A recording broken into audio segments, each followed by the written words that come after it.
Mesdames et messieurs, bonsoir et bienvenue dans l'invité de la rédaction. Après 15 mois de guerre, un accord de trêve voit enfin le jour entre la Palestine et Israël. Un accord salué dans le monde entier, un accord très attendu, finalement accepté par Israël, qui suscite l'espoir d'une page qui se tourne. Une trêve de 6 semaines. Les libérations d'otages israéliens et de prisonniers palestiniens ont commencé. L'aide humanitaire peut maintenant être acheminée, une aide qui semble aujourd'hui encore insuffisante. Un long processus de paix risqué et incertain. Donald Trump a dit ne pas être confiant dans le fait que la trêve à Gaza dure.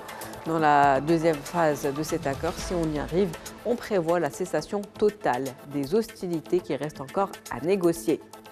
Une trêve donc, oui, mais pour combien de temps? Quel avenir? Et quelle reconstruction pour la bande de Gaza? Avec nous pour en parler ce soir, Monsieur Anas Abdoul. Vous êtes analyste en géopolitique. C'est un plaisir de vous avoir avec nous. Merci pour l'invitation. Alors, donc cette trêve qui était très attendue, j'ai envie de dire enfin, est-ce qu'on peut vraiment y croire? Quelles sont les réactions au niveau international? Alors, vous faites bien de le souligner, effectivement, cela fait 15 mois qu'il y a eu une intervention militaire extrêmement musclée, critiquée par l'ensemble des organisations internationales, et donc tout le monde attendait cette trêve. Les réactions sont plutôt mitigées, c'est-à-dire que les chancelleries occidentales, le monde arabe et puis surtout les deux pays qui étaient médiateurs, qui sont le Qatar et l'Égypte, sont plutôt contents d'être finalement arrivés à cette trêve.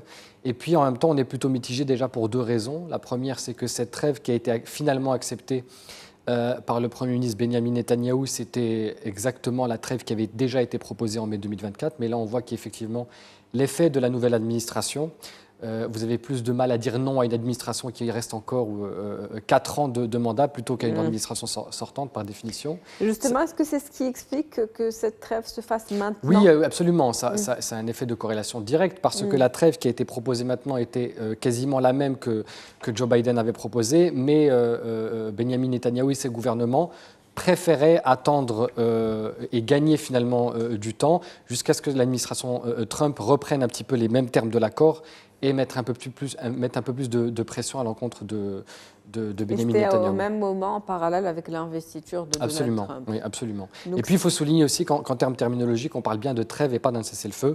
La terminologie en droit international, en diplomatie, ça veut dire que c'est une pause dans les hostilités et non pas un arrêt des hostilités. Donc, on ne peut pas vraiment y croire pour le moment. En tout cas, il faut attendre les 46 jours qui viennent. Oui, on attend les 46 jours et puis surtout, on a un certain nombre d'éléments qui, malheureusement, nous laissent à croire qu'on penche plutôt vers le pessimisme. On a d'abord une crise déjà au sein du gouvernement de Benyamin Netanyahou, où un certain nombre de ministres ont dit que ça s'apparentait à de l'abdication, de la collaboration, et donc on préférait quitter le gouvernement. On a des déclarations du Premier ministre Benyamin Netanyahou qui disait qu'il se donne à tout moment le droit de reprendre la guerre, finalement. Donc, on lui fait pression. Exactement. On n'est pas revenu sur les accords, le corridor de Philadelphie, donc qui marque effectivement la frontière entre Gaza et l'Égypte. Et puis surtout, quelques jours après cette annonce de trêve qui n'est pas vraiment encore entrée dans le cœur de l'action et de sa mise en implémentation, on voit un certain nombre de forces israéliennes maintenant et Tsahal mener des opérations militaires en Cisjordanie et à Jénine. Et donc, on ne voit pas là qu'il y a des signes de la part de l'administration de Benyamin Netanyahou de vouloir calmer le jeu et d'aller dans un processus de réconciliation. Des signes donc qui inquiètent. Vous l'avez dit, donc les membres ou les ministres de son parti ont traité ou décrit cet accord de trêve comme un accord de capitulation, un accord scandaleux au niveau politique. Quelles conséquences pour Benyamin Netanyahou, justement? Il est en mauvaise posture. Oui, il est en mauvaise posture parce que il faut bien distinguer un petit peu la composition du gouvernement politique par rapport à l'adhésion à la sociologie politique israélienne. Vous avez effectivement les ministres d'extrême droite, donc Ben Gvir, et on les connaît, on connaît leur position, mais ils représentent, c'est-à-dire leur positionnement anti-Gaza est un peu plus large que leur propre poids au niveau du gouvernement. Il faut bien comprendre que même les soutiens de Netanyahou et du Likoud sont majoritairement pour la continuation des opérations militaires à Gaza. Et puis puis même les Israéliens qui manifestent à l'encontre de Benjamin Netanyahou, ce n'est pas contre la guerre à Gaza, il faut bien comprendre cela, c'est contre ce modus operandi militaire qui risque la vie des otages.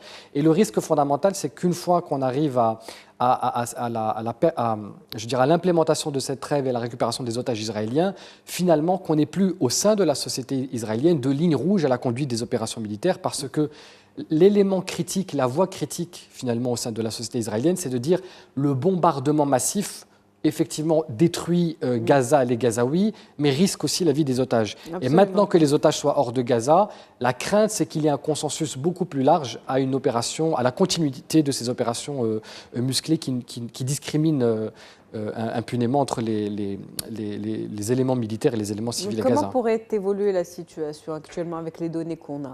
Écoutez, Quels sont les scénarios possibles? Écoutez, les scénarios possibles, je pense qu'on ne va pas être dans une rupture de la trêve dans les 10-15 prochains jours. Il va y avoir d'abord, à mon avis, le flux des premiers échanges qui ont été annoncés. Donc, je crois que c'était 1000 prisonniers du côté palestinien et puis quelques cinquantaines ou trentaine, une cinquantaine d'Israéliens qui vont être libérés. Et il faudra voir ensuite quelle est la part. L'accord risque de capoter finalement sur la deuxième partie, parce que là, il faudra voir quel est le risque, quel est le nombre d'Israéliens qui sont toujours captifs au niveau de Gaza, quelle est la part de ceux qui sont vivants et ceux qui ne le sont pas. Quand les services de renseignement israéliens prendront en connaissance cette donnée-là, forcément, ça peut jouer sur la prise de décision de reprendre les hostilités ou pas, sachant que dans le même temps, la question de l'aide humanitaire est absolument cruciale, parce que durant cette trêve-là, on va autoriser quelque chose aux alentours de 600 camions par jour à rentrer. C'est une goutte d'eau par rapport à l'immense besoin qu'a besoin Gaza. Il n'a ni hôpitaux, ni électricité, ni infrastructures.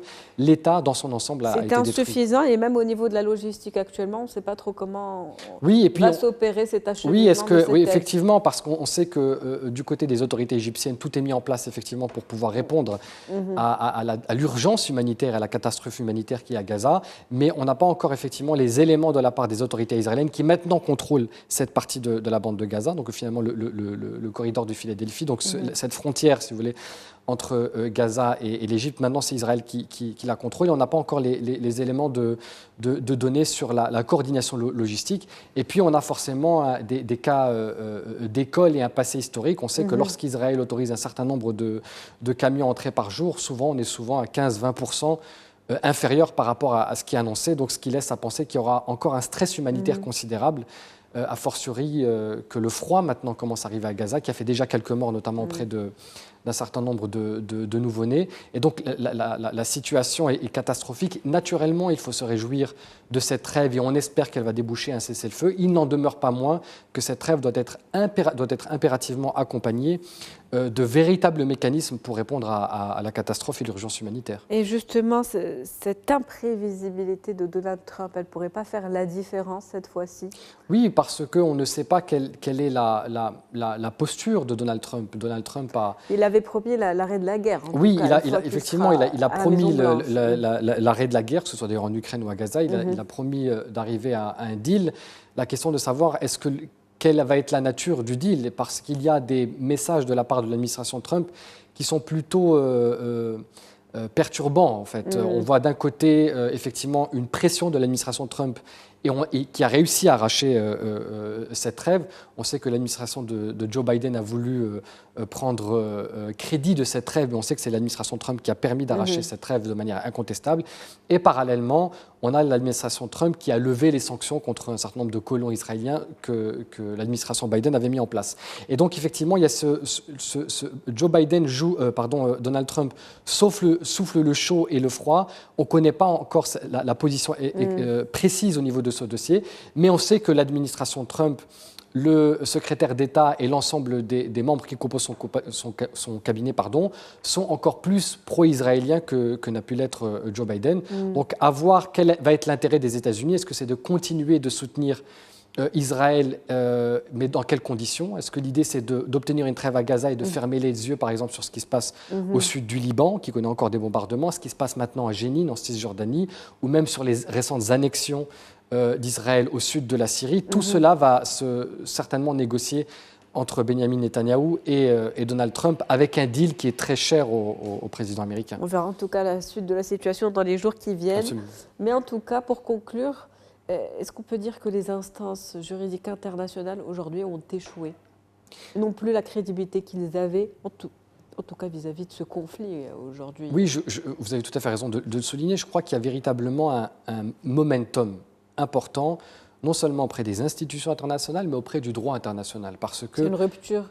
Oui, c'est une rupture considérable avec ce qu'on appelle le Sud global, parce que la temporalité est importante dans les relations internationales, et on voit que ce conflit-là à Gaza était juxtaposé à un autre conflit qui était en Ukraine. On a vu un certain nombre de pays, les chancelleries occidentales, les États-Unis et l'Union européenne, clamer le respect du droit international, appeler des crimes de guerre, saluer les mandats d'arrêt de la Cour pénale internationale et les dispositions de la Cour internationale de justice. Et puis lorsque ces mêmes organisations internationales, avec la même méthodologie, les mêmes juristes et les mêmes articles de loi, venaient à évaluer la situation israélienne, on a vu un bloc et un bouclier des puissances occidentales quant à l'application des sanctions, notamment de la Cour pénale internationale, des mandats d'arrêt. Et donc là, le droit international était déjà très fragilisé. Il y avait effectivement les pays qui n'avaient pas de choix que de se soumettre au droit international parce que leur poids démographique, économique, leur puissance militaire était modeste, donc il fallait qu'ils s'y soumettent. Et puis il y avait les grands pays qui pouvaient s'en échapper. Là, il y a effectivement un momentum. La fracture est telle auprès du Sud global, c'est-à-dire peu importe le niveau de richesse ou le niveau de puissance, des pays très puissants comme le Brésil, la Turquie, l'Indonésie, le Malaisie, la Chine aussi ont été outrés par ce deux poids deux mesures. Et donc l'idée, c'est de voir que ces instances internationales étaient plutôt soutenues lorsqu'il s'agissait de condamner ou de faire arrêter un certain nombre de chefs d'État, notamment en Afrique. Mais lorsqu'il s'agit de chefs d'État qui sont proches des intérêts occidentaux, là, on n'a pas la même implémentation. Et donc la crédibilité s'effrite. Le risque, c'est que lorsque le droit international s'effrite, on va aller dans un monde multipolaire, mais qui soit dénué de règles et que seul le rapport de force compte. Et donc, on risque de voir des chamboulements géopolitiques très importants. On le voit déjà d'ailleurs en Syrie, au Moyen-Orient, en Asie du Sud-Est. C'est à mon avis les prémices d'un monde qui change. En tout cas, merci à vous, Monsieur Anas Avdoun, pour toutes ces précisions. Merci pour votre cette analyse et ce décryptage de la situation également. Je rappelle que vous êtes analyste géopolitique. C'était un plaisir de vous avoir avec nous ce soir. Merci à vous. C'est la fin de l'invité de la rédaction pour ce soir. Merci pour votre fidélité. On se retrouve demain avec un nouvel invité, nouveau sujet. Très bonne soirée.